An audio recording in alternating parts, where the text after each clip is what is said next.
An ancient hush dwelt across the stars, as though they bore witness to eons of secrets unspoken by mortal tongues. And in that hush, deep within the recesses of cosmic darkness, a small vessel shuddered under the weight of a violent storm. Countless light years from Earth, the craft, battered by swirling, unnatural energies, tumbled through the atmosphere of an unnamed jungle moon. Fierce winds rattled its hull, and in the pilot's seat, Lucas clenched his teeth, willing the thrusters to remain stable. Lightning flickered in the swirling turquoise sky, its brilliance illuminating the storm-blown canopy below. The thrusters coughed, sputtered, and finally cut out, leaving Lucas with no choice but to glide the failing ship as best he could, aiming for any clearing in the endless ocean of emerald leaves. His arms trembled as he fought the flight stick, grappling with a savage, howling gale. The instruments hissed static in his ear, and the flickering lights on his console died with a final, plaintive wink. Metal shrieked against branches. The craft's belly scraped across ancient tree limbs that snapped like brittle bones beneath the unstoppable momentum. Abruptly, with a guttural groan of steel, the ship's underside carved into the damp, mossy ground. The cockpit shuddered violently. Lucas's harness cut into him, bruising his shoulder. Then the craft spun. Once, twice. All was chaos until a final, earth-rending collision, and the battered hull came to rest in a swirl of steaming vapor. Silence, broken only by the drum of rain against scorched metal. Lucas's breath came in ragged gasps. Smoke tickled his lungs. His vision blurred, but in time, the swirling green shapes around him coalesced into the warped interior of his cockpit. A single overhead light flickered. His primary systems were dead. His pulse hammered in his ears, but relief swelled within him. He had survived. Pressing the emergency release, he forced open the cockpit's cracked canopy, the hinges shrieking in protest. Rain hissed against the hot metal as steam billowed upward, curling into the drenched foliage that hung overhead. With aching limbs, he extracted himself from the cockpit, stumbling onto the marshy ground. The air was thick with the pungent scent of decomposing vegetation and an unfamiliar tang that pricked at his nostrils. Beyond the shattered hull, the jungle spread in every direction, vines drooping from colossal trunks, broad leaves glistening with phosphorescent droplets. His initial hope of finding a path to safety floundered. In every direction, the labyrinth of vegetation seemed impassable. Waves of humidity pressed on him, and the moon's low hanging, jade-hued sky was still churning with atmospheric turmoil. A single step left his boot sunk in a murky puddle. Something slithered nearby. Lucas paused, squinting through the gloom. Strange creatures must lurk here, but he was unarmed. His only chance was to salvage supplies from the crash. He turned back to the ruined craft and pried open a storage compartment, retrieving a survival pack, a flare gun, and meager rations. Then, stepping away from the debris, he paused again, an odd sensation creeping up his spine. Someone, or something, was watching him from the shadows. The hair on his neck prickled. He scanned the swaying fronds. A flash of movement. He drew in a sharp breath. A pair of luminous eyes, large, slitted, peered out from behind a trunk twisted by strangling vines. He raised his hands, slow, non-threatening, uncertain if the creature was friend or foe. Soft footsteps padded through the undergrowth, water dripping from slick leaves overhead. The eyes moved closer, revealing an athletic figure. She was tall, sinewy, her skin a pale greenish-brown like river-smooth stone, and her hair, or what passed for it, was bound in braids that fell across her shoulders. She wore scraps of hide, carved with swirling alien motifs. An elongated bow was slung across her back, and in her right hand, she clutched a spear with a metallic tip that glowed faintly. Nostrils flaring, she studied Lucas, tilting her head as though perplexed by the visitor who had dropped from the storm. He raised his hands a bit higher, forcing a strained smile. I'm not here to harm you, he said, voice rough from smoke inhalation. She regarded him, silent, though her eyes narrowed, She took one step closer, the mud sucking at her bare feet. There was a fleeting tension in her stance. Lucas expected, at any moment, that she might hurl the spear through his chest. Instead, she spoke in a soft, melodic tongue that was utterly unfamiliar. Each syllable rose and fell with an otherworldly cadence. He shook his head, grimacing. "I don't understand." Slowly, he patted his chest. "Lucas," pointing. He repeated, "Lucas."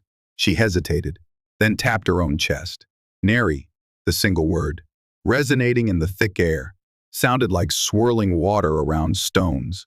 Her brow furrowed, as though speaking basic might pain her, and she repeated, slowly, "Neri." A thunderclap shattered the tenuous silence. Lightning flashed across the canopy. Neri and Lucas both glanced upward to the roiling sky, and in that brief moment, he saw her features illuminated, strong cheekbones, eyes bright with intelligence. Rain hammered again, thickening, threatening to drown them in the deluge. With a gesture of exasperation, Neri gestured for him to follow. Instinct warred with reason. She might lead him into a trap, or this might be his only chance at survival. The thick vines and strange, glowing flora whispered that he would not last the night alone, stealing his courage. He nodded and scrambled to keep up. They trudged through spongy ground, past creeping vines that glowed faintly under the relentless downpour. The trees overhead swayed like restless giants. A few minutes later, they reached what appeared to be a natural outcropping of stone, beneath which the rock formed a shallow cave. It was ringed by broad-leafed fronds that drooped over its entrance, as though nature herself guarded this sanctuary. Neri ducked inside, shaking water from her hair and scrutinizing Lucas with open curiosity. When he entered, she crouched near a stack of dried reeds and produced a small flint-like device, striking sparks into the brittle fibers. Within moments, a small, flickering glow sprang to life. The flames danced in the claustrophobic darkness, revealing the cave's rough-hewn interior. Lucas exhaled gratefully, pressing his hands toward the warmth. Outside, the sky raged on, the storm's fury unabated. For the first time, he felt a twinge of hope, yet that hope was tempered by caution. Neri watched him. Beneath the dancing flames, her expression was inscrutable. So began Lucas's first night on the unnamed jungle moon. Dawn arrived, pale and uncertain. The storm had calmed, leaving behind a hush, broken only by the distant calls of unseen creatures. Exhausted, Lucas had dozed, leaning against the rock wall. He was startled awake by the rustle of movement. Neri was crouched at the cave entrance, peering out with those keen, predatory eyes. At once, she looked like some ageless sentinel carved from living stone, poised to defend or attack. Morning light spilled through the broad leaves, illuminating her features. She glanced over her shoulder at him, then turned her attention to the dripping jungle beyond, uttering something in her language, a low murmur that sounded both cautionary and urgent. She beckoned Lucas forward, pointing to the canopy. Through the shifting leaves, he glimpsed enormous, winged shapes passing overhead. Their silhouettes were sinuous, elongated, and their screeches echoed across the swampy terrain. Some species of aerial predator, perhaps. They soared in lazy circles, as though searching for prey. Neri's lips tightened. She motioned again for Lucas to stay low, to remain hidden. In the subdued daylight, he could study her more carefully. She was striking, tall with defined musculature that spoke of years, maybe decades, hunting these swamps. Her attire was minimal, composed of what looked like woven vines, hides, and bits of natural resin hardened into protective plates. Around her neck dangled curious beads carved with swirling patterns. Her ears, slightly pointed, twitched at every unfamiliar sound. From where did she come? Did others of her kind dwell among these labyrinthine marshes? They waited until the winged shapes drifted away. Then Neri inched out, scanning the undergrowth. With a curt gesture, she beckoned Lucas again, as though to say, "We go now." Though she offered no direct words in basic, gathering his supplies, he followed her into the lush green. determined not to lose her stealthy lead. The marshland had awakened. Beneath drooping fronds, amphibian-like creatures croaked in deep, reverberant calls. Trails of steam rose where sunlight touched wet moss. Now that the storm's fury had abated, the air was stiflingly humid, each breath laden with water. Neri led swiftly, weaving through the twisting vines, testing each step for sinking ground. A pungent odor of decay mingled with the perfume of alien blossoms that glowed faintly in pastel colors. Lucas did his best to keep up, boots squelching in half-submerged paths.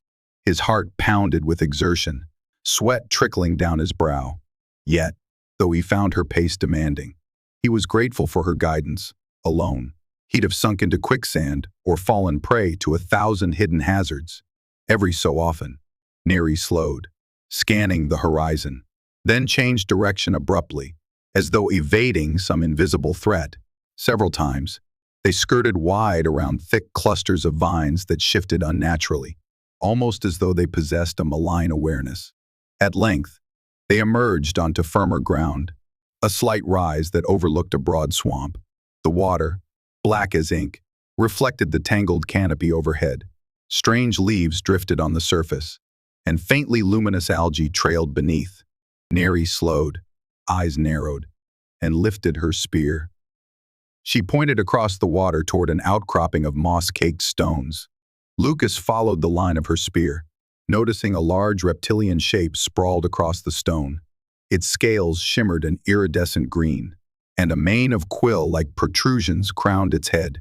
The beast lay motionless, but its flanks rose and fell with deep, slumbering breaths. Neri turned to Lucas, pressing a finger to her lips, commanding silence. He nodded, gripping his pack. With deliberate care, she drew an arrow from her quiver, nocked it, and pulled back. The bow was a marvel. The limbs seemed carved from some metallic alloy, the string glowing faintly. She aimed. A soft whine cut the stillness, and in one fluid motion, she released. The arrow streaked across the swamp and sank into the creature's flank with a muted thud. Instantly, it roared, a thunderous cry that sent birds erupting from the canopy. Its serpentine tail lashed violently, churning the water. With startling agility, it rolled to its feet, scanning for its attacker. Neri dropped low, beckoning Lucas to stay behind a large trunk. The beast's eyes glowed with savage fury, thick drool dripping from its jaws. Then, as the arrow's energy tip discharged, the creature staggered, letting out a tortured hiss. It thrashed, slamming its tail against the stone, but in seconds, its movement slowed and stilled. Poison or some disorienting energy had done its work. The beast collapsed, trembling, until the swampy hush returned. Neri rose, expression resolute, and signaled for Lucas to follow. As they carefully skirted the swamp's edge, the water lapped at their ankles, teeming with small wriggling shapes. Arriving at the great fallen predator, she made a swift kill with her spear. Her eyes darted about warily. She muttered something under her breath, then produced a small dagger from her hip. With careful precision, she began harvesting tough, scale-like plates from the beast's hide, setting them in a neat stack. She also withdrew small vials from a pouch, collecting a viscous fluid that oozed from the creature's glands. All the while, Lucas watched with a mixture of horror and fascination. This was survival in its rawest form. Neri's expression was solemn, but not cruel. She gave the beast a momentary look of acknowledgement, as though respecting its spirit even in death. For her, everything here was about necessity. Lucas couldn't help but recall that he was the intruder in this domain. After finishing her swift harvest, Neri led Lucas onward.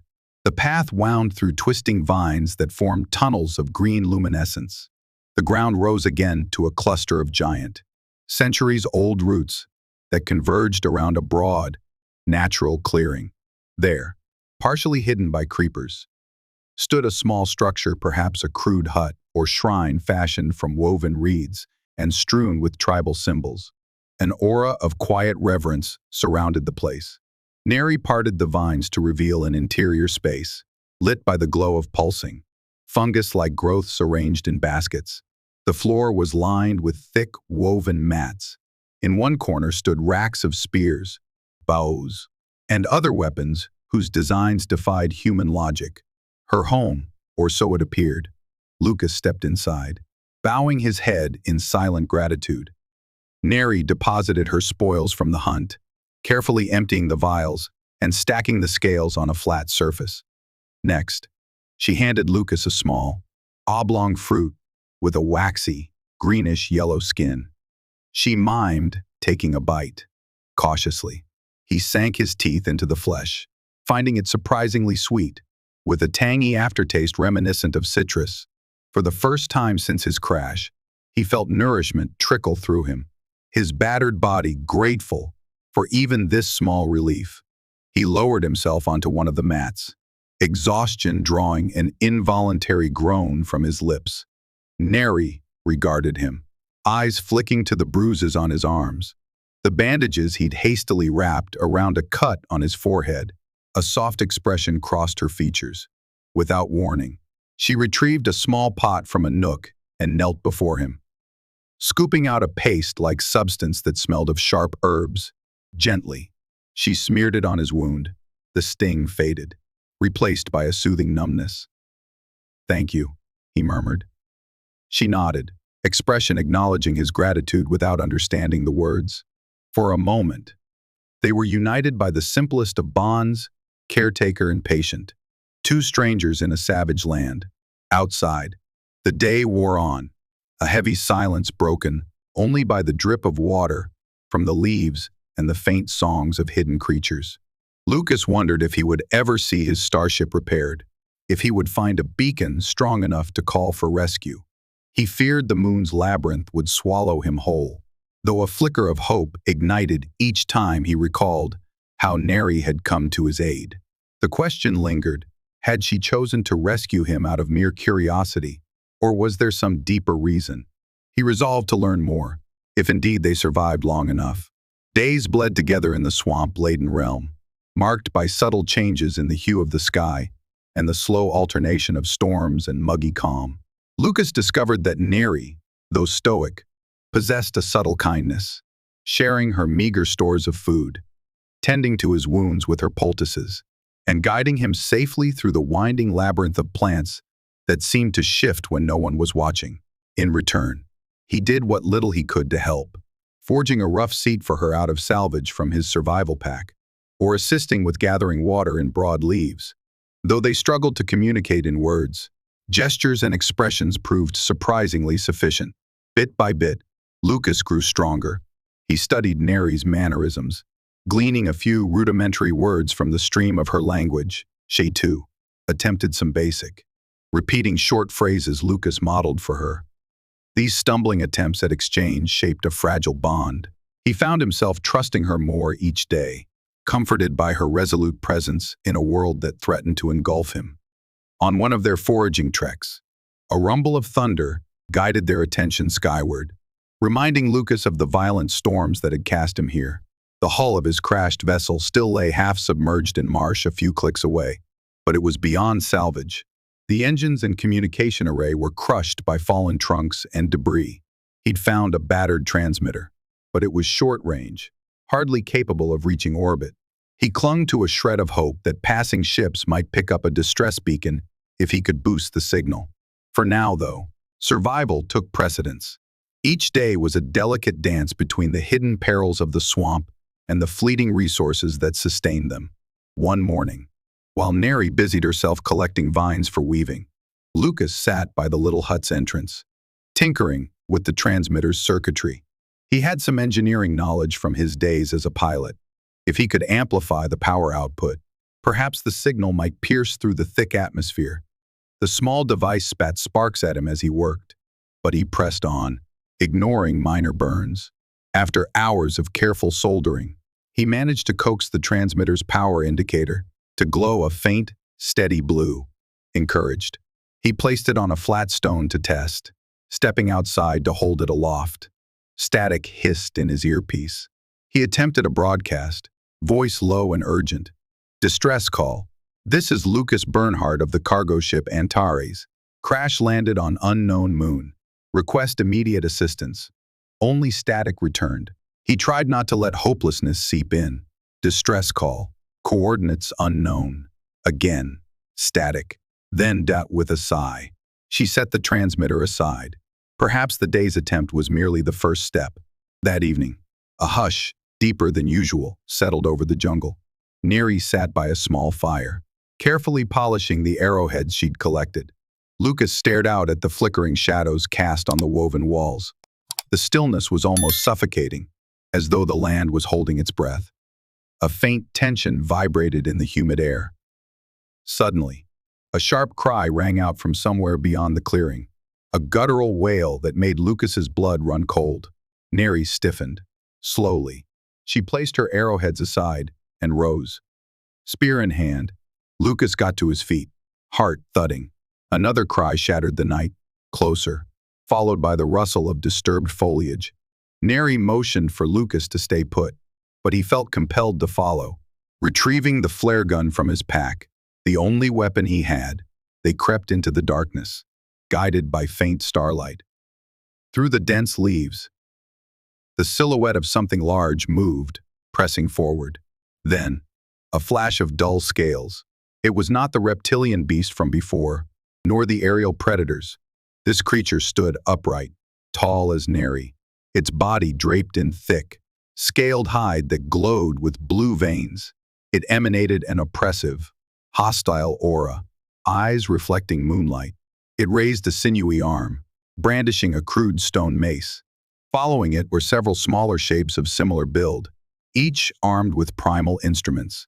The group hissed in unison, the echo coursing through the vines. Neri's lips parted in a silent snarl. She shifted her footing, body poised to attack or defend. Lucas raised the flare gun uncertainly, heart pounding. He knew that firing a bright flare in the darkness might startle these creatures, but it would also mark their position. Fear twisted his stomach. Yet the newcomers advanced. Their hissing grew louder.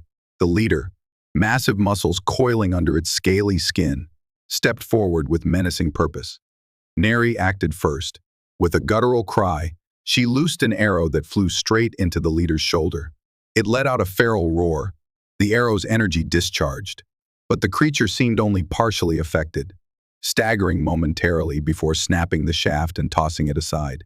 The smaller ones charged, brandishing knives and clubs. Neri sprang into a fluid dance of combat, spear flashing, her braided hair whipping through the humid air as she parried and struck. Lucas, desperate, fired a flare overhead.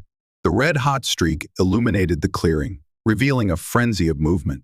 The creatures momentarily recoiled from the unexpected brilliance, allowing Neri to thrust her spear into one's chest. But more converged. Their hissing formed a maddening chorus that seemed to pulse in Lucas's skull. He backed away, fumbling at the transmitter on his belt. Another worthless call for help, but no time for that now. He grabbed a fallen branch, lighting it from the flaming residue of the flare.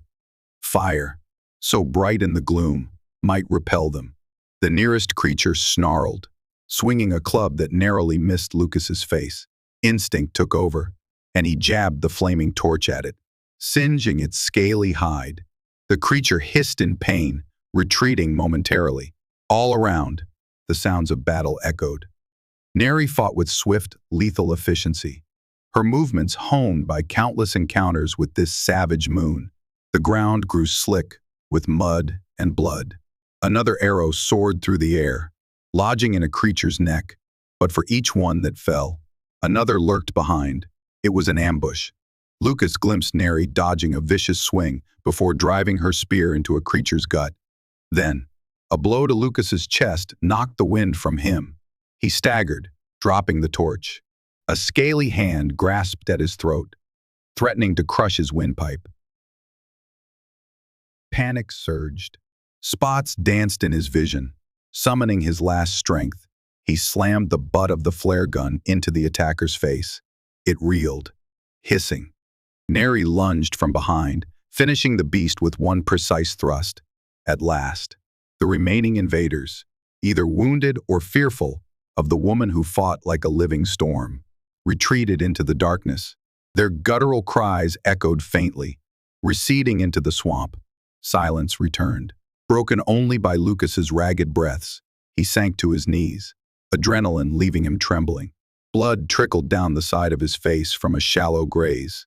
Neri stood there, chest heaving, her spear dripping with dark fluid. She offered him a hand, and he took it gratefully, rising unsteadily. For a moment, their eyes met, acknowledging the fragility of their existence in this perilous place.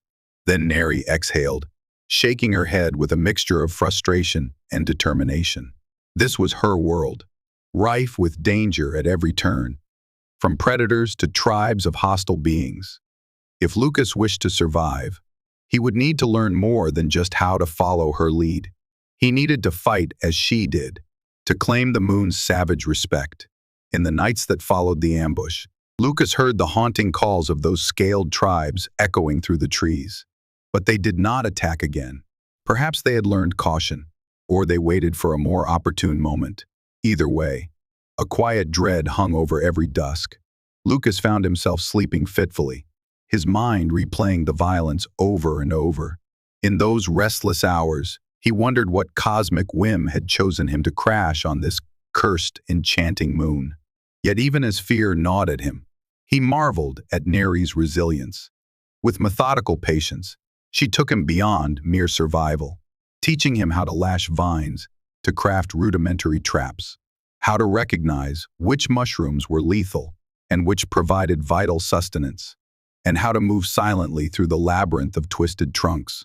She guided his hands as he fashioned his first crude spear, her keen eyes correcting his clumsy attempts. Though their communication was still limited, she led mostly by demonstration, weaving a tapestry of knowledge that illuminated the moon's primal secrets. During one excursion, they reached a secluded cove where a waterfall of shimmering fluid cascaded into a wide pool. This liquid was not water, exactly. It glowed faintly in subdued light, brimming with some mineral or algae that imparted an eerie luminescence. Neri drank from it, gesturing for Lucas to do the same. He hesitated, but followed her lead, quenching his thirst in the cool flow. He felt a subtle surge of energy, a clarity that banished his lingering fatigue, as though the moon itself offered a small gift. In time, they ventured deeper into unexplored territory, pushing past thick tangles of thorn-laden vines that snagged on their clothes. Strange. Towering fungi sprouted in clusters, exuding mist. The air felt charged with unseen forces. On multiple occasions, Lucas experienced an odd sensation, as if intangible whispers brushed the edge of his consciousness. A flicker at the periphery of his vision, a fleeting shadow that vanished if he turned too quickly. At first, he wrote it off as fatigue, but the illusions persisted. He recalled the mention, in partial star charts, that this moon was rumored to harbor psychic anomalies. Now he believed it. Even the local fauna seemed attuned to energies that defied explanation. Neri sensed his apprehension. She too looked unsettled by certain areas of the swamp, as though this place tested her courage. Once, Lucas caught sight of her face when she believed he wasn't looking, haunted, pensive. In the hush of night, he wondered what ghosts lingered in her past. If she was the lone survivor of her tribe or clan, how had she come to master this harsh realm alone? Their bond strengthened, forged by necessity and a mutual reliance that transcended words. When the scaled marauders reappeared in the distance, they stood side by side, armed and resolute, ready to defend what little sanctuary they had carved out. When storms battered the canopy, they huddled together under the woven shelter, tension simmering into quiet camaraderie. Slowly, trust replaced fear, and hints of warmth lit Neri's previously stoic gaze. One evening, while fashioning a new arrow shaft, Neri paused, turning to Lucas. She touched her chest, saying, "Neri," slowly. Then, she touched his. "Lucas," she repeated, nodding as though confirming the correctness. Her gaze flicked between them. Then, she said a few phrases in her language, haltingly, tapping her chest to indicate I or me, pointing outward for you or we. Lucas responded in basic, trying to match her meaning, uttering simple words, I, you, danger, food, spear, moon. The interplay of languages was clumsy, but they both smiled at the small victories. Step by step, they bridged the chasm between worlds. It was also on that same evening that Lucas first truly noticed how graceful Neri's features were in the glow of the fungus lamps. Her skin, etched with faint patterns reminiscent of swirling tides, carried scars that spoke of hunts and battles. Strands of her braided hair caught the soft light. She caught him watching, and for a moment, their gazes met. The flicker in her eyes was neither hostile nor merely curious, but something that mirrored the blossoming camaraderie they shared. He cleared his throat, returning his attention to carving a spear tip from a broken hull shard. The moment passed, replaced by the routine of survival, but it left him strangely warm, as though the moon's murky gloom could not fully eclipse the spark of human connection. One morning, after a night of uneasy dreams, Lucas awoke to find Neri rummaging through her store of supplies, restless energy evident in her swift movements. She beckoned him to follow, leading him beyond her usual hunting grounds, past the outer perimeter of gnarled trees that ringed the swamp. The land began to slope upward, the soil giving way to rocky outcroppings. The jungle thinned, replaced by towering, jagged stones. Something in the air felt different here, a crispness that made his lungs burn. Neri pressed on, forging a path through labyrinthine rock formations that glistened with damp lichen. Eventually, they emerged onto a wide plateau. Below them spread an otherworldly vista. The swamp shimmered in patches of green and gold, dotted with giant mushrooms and twisted trees. Mist drifted in ghostly ribbons. In the distance, faint shapes of mountainous spires loomed. High overhead, the moon's roiling sky glowed with surreal hues of turquoise and violet. Lucas felt dwarfed by the sheer scale, a mere speck on the canvas of an alien realm. Neri pointed to a cluster of strange structures perched on a rocky spur. They looked too geometric to be natural, formed of crisscrossing stone pillars, edges lined up in perplexing angles, forming an arch like gateway. Her voice trembled slightly as she muttered a phrase, something that might translate to forbidden place or spirit stones. She gave Lucas a meaningful look, then started toward the structures. He followed, wary but intrigued. The path led across a narrow ridge that fell away into mist-laden ravines on either side. The swirling air currents carried echoes that teased the ear, half-heard murmurs of longing, distant calls. At the archway, faint etchings were visible in the stone spirals, star shapes, elongated figures that might have represented Neri's people or their gods. Stepping through felt like entering a realm outside of time. On the far side, the ground opened into a wide circular space ringed by tall monoliths. The air buzzed with a palpable energy. Lucas felt a pressure building in his mind, urging him to step carefully. At the center, a spire of translucent crystal jutted from the rock, glimmering with an internal glow. Neri approached it slowly, placing a hand against its surface. Her expression was intense, as though in communion with something unseen. When she turned back to Lucas, her features were tight, and an invisible weight seemed to hang over her.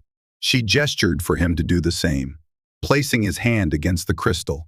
The moment he touched it, a jolt of sensation shot up his arm, and his vision wavered. Suddenly, images flooded his mind, fleeting impressions of a lost civilization. Robed figures kneeling before towering effigies, swirling patterns of cosmic energy linking minds across vast distances. A cacophony of voices, alien yet strangely resonant, whispered about the labyrinth they had created, a living tapestry of flora and fauna linked by psychic threads. He saw illusions, memories perhaps, of how the swamp itself was shaped by these energies, designed to test outsiders or to keep them at bay. He wrenched his hand away, gasping. His heart pounded so fiercely he feared it might burst. Neri's eyes mirrored his shock, yet also some measure of acceptance. As though she had encountered these visions before, she spoke a few hushed words in her language, trying to convey their meaning. Lucas gathered that this structure had been erected by an ancient race, guardians or progenitors of the moon's living labyrinth. Their presence lingered, shaping the environment, forging illusions from one's own fears and hopes. A chill gripped his core. This explained the strange sensations he had felt, the illusions flitting at the edges of his sight, the sense of being watched by more than physical eyes. The moon was alive in ways he had never imagined. He wondered if that unseen will disapproved of him or desired something from him. So many questions, yet no clear answers. He turned to Neri, searching her gaze for guidance. She said one word in basic, trembling on her tongue. Spirits. In the days that followed their expedition to the Spirit Stones, Lucas noticed a shift in Neri. A certain tension haunted her steps. Sometimes, he caught her staring into the distance, as though expecting an attack, not from flesh and bone, but from the swirling energies that governed this place. The illusions grew more frequent. Once, while setting snares by a still pool, he glimpsed a reflection that wasn't his own, some monstrous visage, half-scaled, half-human, contorting in agony. He spun around, brandishing his spear, only to find emptiness. Neri, too, was not immune. During a quiet moment, she sank to her knees, tears brimming in her fierce eyes. The first time he had seen such vulnerability, she murmured something about a name, perhaps a loved one lost. Her words tumbled out in a sorrowful litany that Lucas could barely understand, but the meaning was plain. This labyrinth conjured her grief, forcing her to relive it again and again. He placed a tentative hand on her shoulder in comfort. In response, she leaned into him, just for a moment, letting her stoic guard slip. Their closeness grew from that day. The boundary between them softened. Communication still lacked fluency, but each gesture, each glance conveyed more than words could. She began to share stories in her language, punctuated with basic words when possible, recounting hunts. The day her village, if that was the right term, was lost to marauders, and how she alone escaped, or so Lucas interpreted. Her voice quivered with rage and sorrow. Lucas, listening, felt an ache blossom in his chest. She had lived alone for so long, forging an existence within the swamp's treacherous heart. Meanwhile, Lucas recounted, in broken phrases and pointing to the stars, his life as a pilot. The fateful day he took a risky contract, how he yearned to see the galaxies, to roam freely. He tried to explain the concept of Earth, a distant sphere of blue oceans and wide skies, how humanity had spread among the stars, seeking new frontiers. Though he doubted she grasped every detail, she listened with quiet fascination.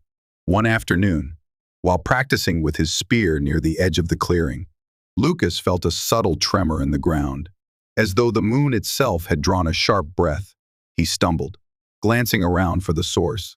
Neri emerged from the hut, bow in hand, eyes wide with alarm. The tremor grew stronger, shaking the trees, loosening stones from overhead branches. Birds shrieked, fleeing in chaotic flurries. Then, with a roar like thunder, a jagged fissure tore through the earth a few hundred meters away, swallowing trees and undergrowth in a cloud of dust. Neri grabbed Lucas's arm, dragging him back from the widening crack. The earth heaved again, toppling entire sections of the swampy canopy. From the fissure's depths, a pulsing glow radiated. The swirling illusions thickened, visions flickering across the edges of their sight. Lucas heard a cacophony of whispers, pressing into his mind. He clamped his hands over his ears in desperation. Neri cried out, as if assaulted by the same intangible onslaught. Then, just as quickly, the tremor subsided. The hush that followed was almost deafening. The once stable ground now boasted a yawning chasm that glowed with an eerie luminescence. Something had awakened beneath the surface. Lucas felt a surge of dread. If the illusions were disruptive before, this new disturbance threatened to unleash chaos. The labyrinth was shifting. Neri turned to him, face pale, voice trembling as she spoke a few urgent words, referencing the spirit stones, or perhaps a deeper presence that governed this realm. Without hesitation, she packed her weapons and gestured for Lucas to collect his meager belongings. They had to depart immediately. The rift was an ill omen, a sign that the labyrinth's psychic energies might be spinning out of balance. If they remained, they risked being overwhelmed. Their flight from the hut was swift, silent. They carried only what they could bear. Mists curled around their ankles, thickening as they journeyed toward higher ground. The illusions intensified with each step. Shadows warped into nightmarish shapes. Whispers coiled in the humidity, pressing half-formed doubts into Lucas's mind, urging him to abandon Neri or to fling himself into the swirling gloom. He resisted, focusing on the rhythm of his breath, the warmth of her presence leading him onward. Days blurred together in a feverish trek. They skirted the territory of the scaled marauders, sometimes glimpsing them in the distance, similarly spooked by the chasms opening in the ground. Occasional storms tore overhead, but none matched the fury of that first cataclysmic tempest that had brought Lucas crashing down. They trudged through stinking bogs and dense tangles of roots, forging a path toward the mountainous spires glimpsed from the plateau. Neri seemed to believe that beyond those peaks lay a safer region, or perhaps an ancient stronghold that might shield them from the labyrinth's mounting terrors. One evening, they collapsed under a natural overhang, exhausted. Lucas, breathing hard, tried to quell the pounding in his head. The illusions had been relentless that day. He had seen ghosts of his past friends, family, their faces twisted with anguish. He struggled to believe they were mere tricks, that this place dug into his psyche to forge illusions from memory. Beside him, Neri trembled, tears streaking her dusty cheeks, haunted by her own private torments. Something in Lucas shifted. He pulled her close, brushing away the tears with a gentle hand. She did not resist. Instead, she clung to him, her breath shuddering as though the entire weight of her solitude pressed upon her. In that moment, words were superfluous. They shared warmth and reassurance, forging a bond that defied logic, bridging the gulf between alien and human, between two lonely souls adrift in an ancient, living labyrinth. Sleep eventually claimed them, and in the hush before dawn, Lucas dreamt of starlight. He saw the moon from afar, a green jewel drifting in a cosmic sea. In the dream, he hovered between returning to the stars or remaining in the swamp's embrace, uncertain which path truly led to salvation. When he awoke, he felt Neri's head resting on his shoulder, her hair tangling with his. A quiet determination settled in him. He would see her through this, come what may. By the time they neared the foothills of the mountainous spires, the swamp had transformed. Deep chasms radiated an otherworldly glow, and roiling clouds of neon mist rose from their depths. Strange vibrations coursed through the ground. Plants moved with unnatural purpose, vines coiling and uncoiling as though tasting the air. Lucas suspected the labyrinth was reacting to the awakened energies from beneath, perhaps responding to the influence of the ancient guardians. Through it all, Neri continued forward, her mouth set in a grim line. Lucas noted fresh lines of worry on her face. The illusions were strongest at night, assaulting them with visions of monstrous wraiths or illusions of safety that dissolved into horrors. More than once, they nearly stumbled off a hidden precipice or into the snapping jaws of a camouflaged predator. Yet they pressed on, forging a precarious path higher and higher, away from the swamp's shifting heart. On the third day of climbing, the storm came. Black clouds swirled overhead, pulsing with forked lightning that crackled in shades of pink and green. The thunder reverberated like the roar of a beast. Gale-force winds battered them, forcing them to cling to jagged rocks for support. Sheets of rain slashed their faces. The path became a slick nightmare. At one point, a torrent of mud swept Neri's feet from under her, and Lucas lunged to grab her arm, narrowly hauling her back from a fatal plunge. Their eyes met in silent gratitude, hearts pounding. They found shelter in a shallow cave, huddled together while the storm lashed the mountainside. Water poured off the ledge in an unceasing cascade. Lightning flashed across the sky, revealing glimpses of twisted stone spires. As hours stretched, Lucas felt Neri's body shiver from cold and exhaustion, so he wrapped his arms around her, offering what warmth he could. She curled into him, the tension in her muscles slowly easing. For a moment, amid the wild fury of the elements, they found a fragile peace in each other's presence. Eventually, the storm relented, replaced by a bleak, gray dawn. The battered landscape bore the scars of mudslides and collapsed ledges. Sore and weary, they continued their ascent. As they climbed, a new sight greeted them, an ancient walkway, cobbled with large stone slabs, winding along the mountainside. Moss and lichen clung to it, but the pattern was unmistakably artificial. Neri paused, running her hand over the weathered surface. She murmured in awe, "Old path," bridging the languages in a halting whisper. With renewed purpose, they followed the ancient walkway, weaving between crumbling arches that bore the same swirling inscriptions Lucas had seen at the Spirit Stones. The path ended at a broad plateau where a massive structure rose, part temple, part fortress, carved directly into the mountainside. Its facade was adorned with worn reliefs depicting serpentine beings and stylized constellations. The main gate, half collapsed, offered a yawning entrance to the dark interior. A sense of watchful presence oozed from within. Though fear twinged in Lucas's gut, he felt no illusions here, only a quiet hush, as though the labyrinth's turmoil did not intrude upon these walls. Neri gripped his hand, inhaled deeply, and stepped inside. Within the ancient fortress, the light grew dim. Dust motes drifted in the stale air. Corridors stretched into shadow, lined with pillars carved to resemble twisting vines and figures in flowing robes. Faded murals told half-legible stories of communion between alien races, cosmic journeys, and the harnessing of psychic energies. Lucas trailed a hand along the walls, marveling at the artistry. Behind him, Neri moved carefully, spear at the ready. Occasionally, a drip of water echoed from overhead, where cracks in the rock admitted a feeble trickle of rain. They ventured deeper, guided by a gentle glow emanating from luminous stones set into sconces. Surprisingly, some still glowed with a faint emerald light.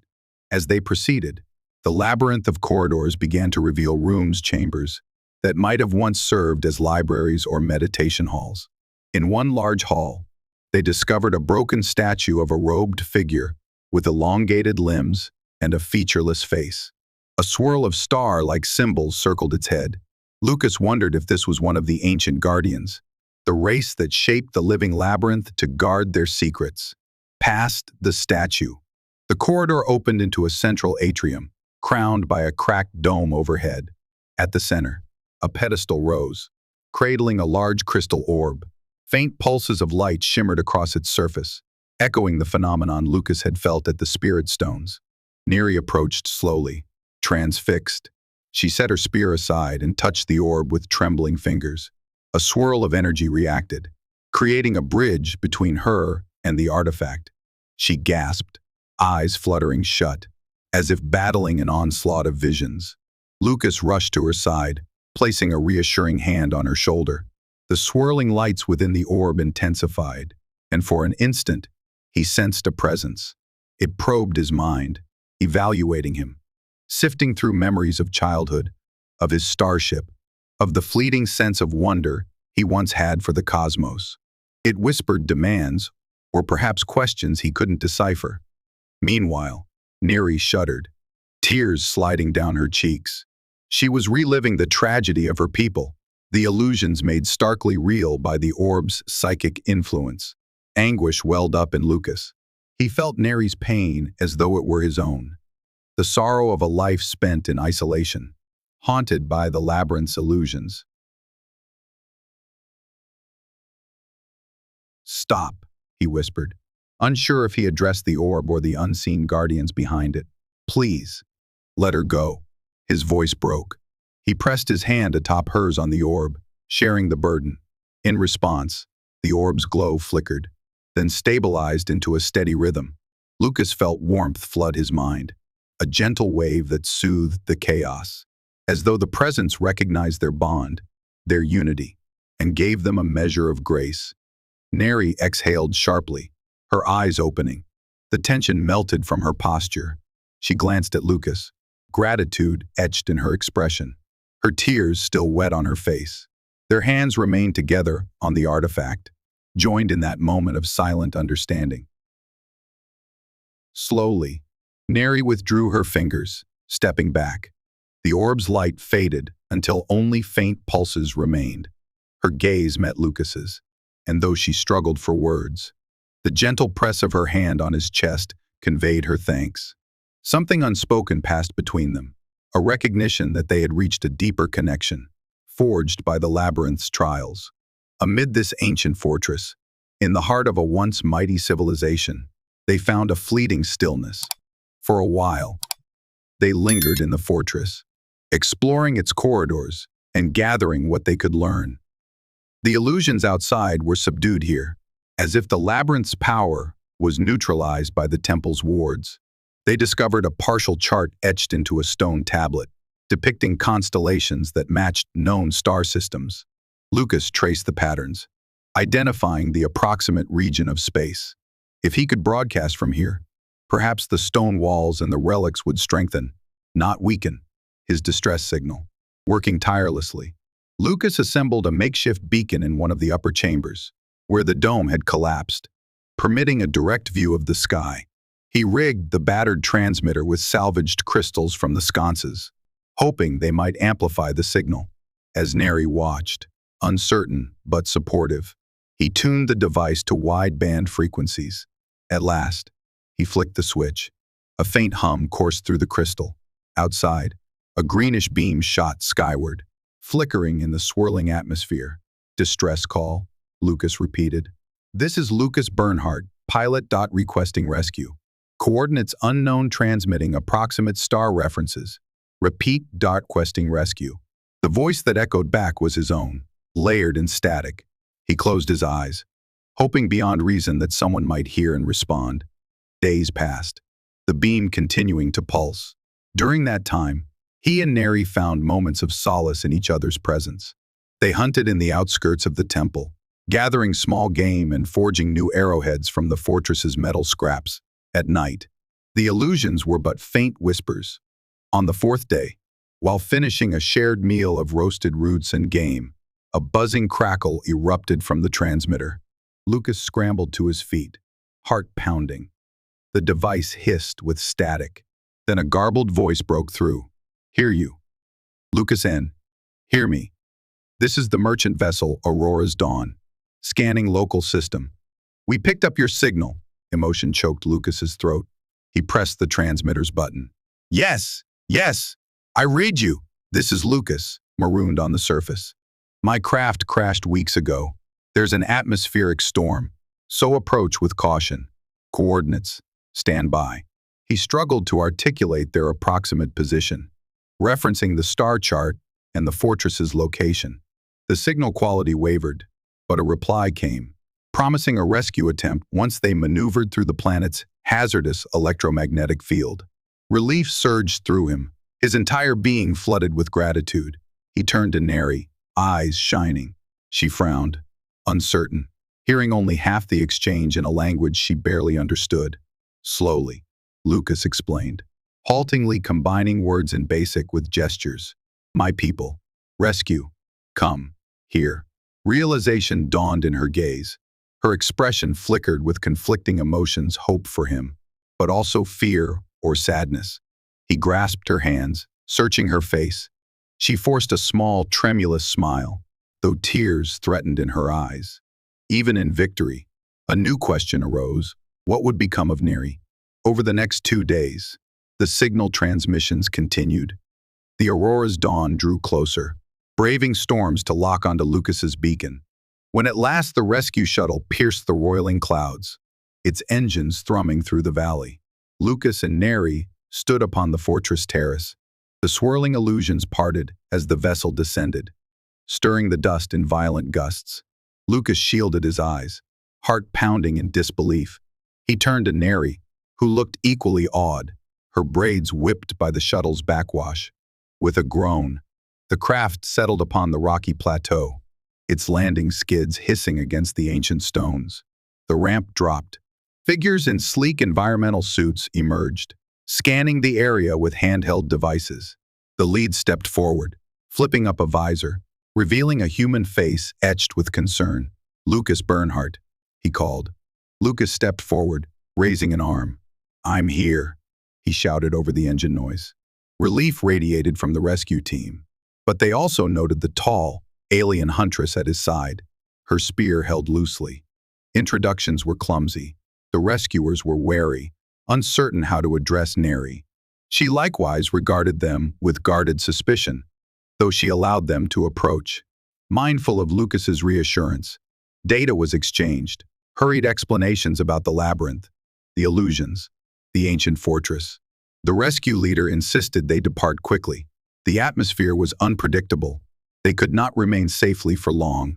Lucas turned to Neri, heart heavy. He tried to convey that they could go together, that she could come with him. Leave this moon behind.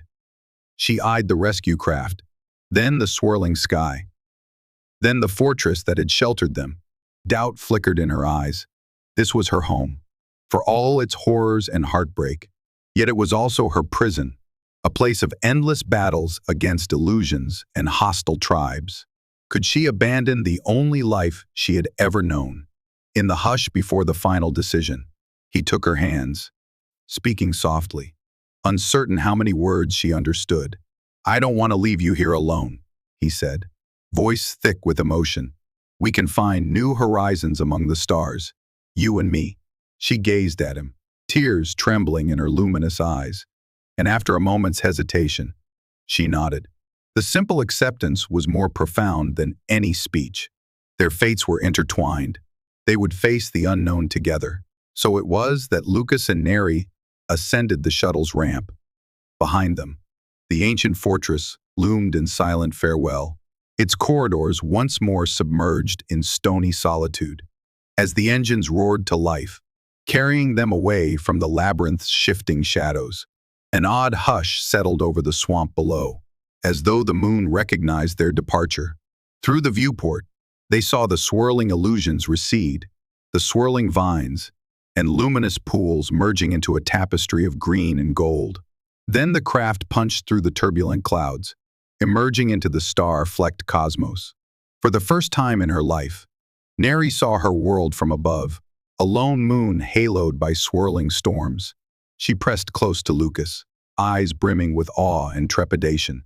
He wrapped an arm around her shoulders, offering comfort as the infinite void unfolded beyond the hull. Over the radio, the Aurora's dawn confirmed a stable orbit, preparing to return them to a major trade route. Safety beckoned. In that moment, Lucas felt the enormity of what lay ahead.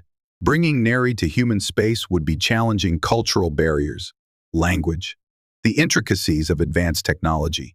But it also promised a fresh start, a chance to forge a life beyond the labyrinth's horrors. He looked at her, remembering their first encounter in the storm-ravaged swamp, how she had saved him, how they had battled side by side against the moon's terrors. A wave of gratitude and affection surged within him.